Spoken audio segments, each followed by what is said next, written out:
Hi, my friend. Wherever you are in the world, whatever you're carrying today, I just want to say, I'm glad you're here. You know, people often think that being positive means being cheerful all the time, like it's some kind of natural personality. Either you're born that way or you're not. But I don't think that's true. Most of the positive people I admire, they're not just naturally upbeat. They've been through things. They've had hard days, disappointments, long nights of doubt. But what sets them apart isn't what they feel, it's what they choose. They choose to return to hope. They choose to try again. And they do it quietly, without needing anyone to notice. I used to think I wasn't a positive person. If something went wrong, I would immediately expect more problems to follow. If someone was rude, I'd carry that mood the whole day. And the worst part was, I thought I couldn't change. That this was just who I was. But I was wrong. Positivity isn't something you either have or don't have. It's a skill, a practice, a decision. And like any skill, you can learn it, strengthen it, and make it part of your life, gently, one small step at a time. So if you're learning English and also trying to be more positive, I hope today's episode helps you in both ways. You'll get listening practice in slow, clear English, but also something more, the quiet reminder that you are not stuck in the mood you woke up in. You're allowed to change your direction at any moment. Now let's begin. I think one of the biggest misunderstandings about positive people is that they never feel sad. But that's not true. Even the most optimistic person you know, I promise, has bad days. They just don't stay there. Maybe you've seen someone who always smiles and wondered, how do they stay so happy? But the truth might be, they don't. They simply practice coming back to a more helpful perspective, again and again. Positivity doesn't mean pretending everything is fine. It means choosing to believe that even if things aren't fine now, they can get better. It's not about forcing joy. It's about keeping a small window open in your mind for light to come in. And sometimes that light doesn't come from outside. It comes from you, from your small, quiet efforts, from the way you talk to yourself in the mirror, from the way you keep showing up even when no one claps for you, from your patience. Let me say something that might surprise you. You don't have to feel positive to practice positivity. You just need to do one small thing. Maybe it's noticing one good thing in your day. Maybe it's sending a kind message to a friend. Maybe it's simply saying to yourself, okay, this moment is hard, but I'm still here. Those things don't look dramatic, but they're powerful. They remind your brain that you're not stuck, that this moment, like every other moment, will pass, and something new, maybe something better, can take its place. Some days you'll feel more negative. That's human. That's okay. But even on those days, you can still ask yourself, what's one kind thought I can give myself today? Not a big one, just one. You'd be surprised how far one kind thought can carry you. And here's something gentle to remember. You don't have to change your whole life to feel better. Just change one habit, or one sentence you repeat to yourself, or the way you look out the window and notice the clouds. That's all part of being positive. And it's all something you can practice, not perform, just practice. So no matter who you are, shy, serious, sensitive, you can be a positive person, not because you force yourself to smile, but because you quietly choose to return to hope. You choose to focus more on what can go right, even when part of you is afraid of what can go wrong. You choose to treat yourself kindly, and that alone can change everything. If no one has told you this today, you don't have to be cheerful to be a light. You don't have to be loud to be strong. And you don't have to be perfect to be growing. You're already doing better than you think. What's the first thing you usually think when you wake up? For many people, it's something like, "Oh no, I didn't sleep enough," or "I don't want to do this today," or even just nothing. A tired mind, reaching for the phone, letting notifications guide the mood. But what if that first thought really mattered? Not because it decides your entire day, but because it sets the tone, like the first note in a piece of music. You see, your brain is very open and sensitive right after waking up. It's still soft, still quiet, not fully guarded yet. And in that small window, the first message you give yourself becomes the background music for everything that comes next. If the first message is negative, stress, dread, self-criticism, your whole day feels heavier. But if you can plant even one gentle thought in that early space, your mind can carry it like a soft light through the hours ahead. This doesn't have to be complicated. You don't need to recite long affirmations or write a gratitude list before breakfast. Sometimes it's enough to just think something like, "I can handle today." Let's just take one small step. Or even, "This moment is new. I'm here." These thoughts aren't magic spells. They're quiet anchors. I remember a time when I used to wake up with anxiety every morning. Even before opening my eyes, I'd feel my heart racing, already thinking of everything that could go wrong. And because that was my first thought, it shaped my whole day. I would move through the hours feeling rushed, tense, and slightly behind. Then one day, I decided to try something very small. I placed a sticky note beside my bed that said, "Start soft." That was it. And every morning, when I opened my eyes, I'd whisper it, "Start soft." At first, it didn't do much, but over time, it created space. Instead of jumping straight into worry, I learned to pause, to breathe, to greet myself kindly, like I would greet a friend. That one shift, just one sentence, changed how I carried the rest of the day. Maybe you're in a season where mornings are difficult. You wake up tired, or alone, or overwhelmed. You might not be able to change everything right now, but you can change how you meet the first moment. And that's powerful. Here's a question for you. What do you want your first thought to be? Take a second. Don't rush to answer. Just notice what kind of feeling you want to begin your day with. Peace, strength, gentleness, hope. Whatever it is, try writing a small sentence that gives you that feeling. Put it by your bed, on your phone screen, on your mirror, anywhere you'll see it when you first open your eyes. Because the truth is, your first thought doesn't need to be perfect. It just needs to point you in a better direction, like a compass that gently says, "Let's go this way today." And here's something even softer to remember. You don't need to feel ready to begin. You just need to begin gently. That's what positivity is made of. Not big, shiny moments, but quiet beginnings, like a whisper instead of a shout. So tomorrow morning, when you wake up, try this. Before you reach for your phone, before you think about the day ahead, place one kind thought in your mind. Just one. Let it sit there for a moment. Let it be your first light. You might be surprised by how far it carries you. Let me ask you something gently. How many times have you said yes when your heart whispered no? It's okay if you've lost count. We all do it. Agree to things we don't want. Stay in conversations that drain us. Scroll through social media even when it's making us feel worse. But here's a quiet truth we often forget. Being positive doesn't mean being available to everything. Sometimes, protecting your energy is the most positive thing you can do. There's a kind of strength in choosing what not to give your attention to.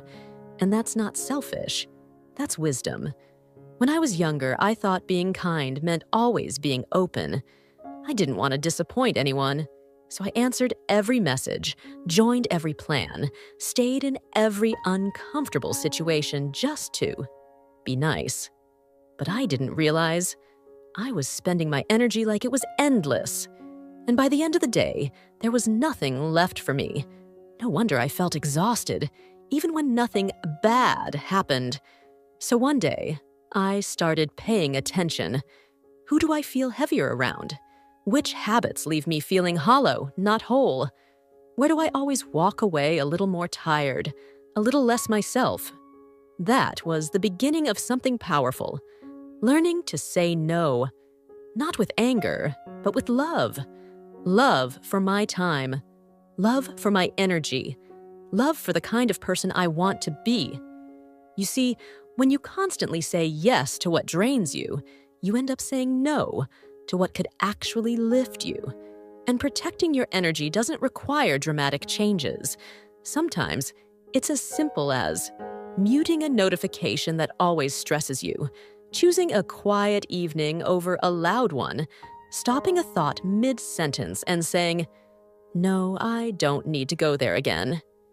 Here's something I remind myself often. Just because something wants your attention doesn't mean it deserves it. And the same goes for people. Some people will always pull your energy down with their complaints, their drama, their criticism. You can love them from a distance. You can wish them well and still walk away. You don't owe anyone your peace, but you do owe it to yourself to protect it. This isn't about building walls. It's about choosing gentle boundaries. Like saying, "I care about you, but I also need to take care of myself." Or even just saying to yourself, "This isn't helping me grow right now." And that's enough reason to step back. Your energy is like a small garden. If you give it away to everything and everyone, there won't be anything left to grow the things that truly matter. But when you protect it, when you water it with rest, boundaries, and intention, you start to see something bloom. Clarity, confidence, calm. And here's something even softer. The people who truly value you will respect your boundaries. They won't get angry when you take time for yourself. They won't guilt you into staying small. They'll understand because they want you to feel safe and whole. If someone punishes you for choosing peace, that's not love. That's control. And you deserve better than that. So today, take a moment to ask yourself, what drains me? Quietly, daily, invisibly? What gives me light, even in small ways? What's one thing I can step away from just a little? Even the smallest boundary is an act of self-respect. Even the smallest no can protect your ability to say a bigger yes to the life you want. Your energy is precious. Spend it where your heart feels calm. Protect it like you would protect something sacred, because it is. There's something I want to share with you. Something simple, but real. Gratitude has saved me more times than motivation ever could. You see, motivation comes and goes. Some days you feel it, some days you don't. But gratitude? Gratitude can live inside you quietly, like a small candle. It doesn't always burn bright, but it's steady. And sometimes that's all you need. When you're trying to be more positive every day, people often tell you, just be grateful. But let's be honest, sometimes that can feel like pressure. You're tired, things aren't going your way, and someone says, just be thankful. And inside, you might think, I know I should be grateful, but right now, I don't feel it. That's okay. Gratitude doesn't mean forcing joy. It means noticing something good, even when everything else feels off. It means catching one small moment and holding it in your heart, like a hand you can hold on to. When I was going through a hard season, my mind kept racing. I'd wake up worried, go to bed tired, and spend the day trying to fix everything at once.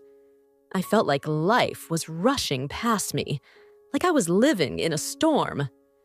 Then one afternoon, I was walking home after a long day. Nothing big happened. No breakthrough, no deep wisdom. But I remember this clearly. I looked up and saw the sunlight catching on the leaves of a tree. And for some reason, I stopped. And I just breathed. That was it. Just one breath, one still moment. And I thought, this is beautiful. I'm still here. That's when I understood. Gratitude is not a feeling. It's a pause. It's a moment where you say, even if things are messy, this one thing is good. Maybe it's the way your coffee smells in the morning. Maybe it's a message from a friend. Maybe it's your favorite song. Maybe it's the fact that you're learning English right now, even when it's hard. That counts. You don't have to write a long list. Just find one thing. Say it out loud if you can.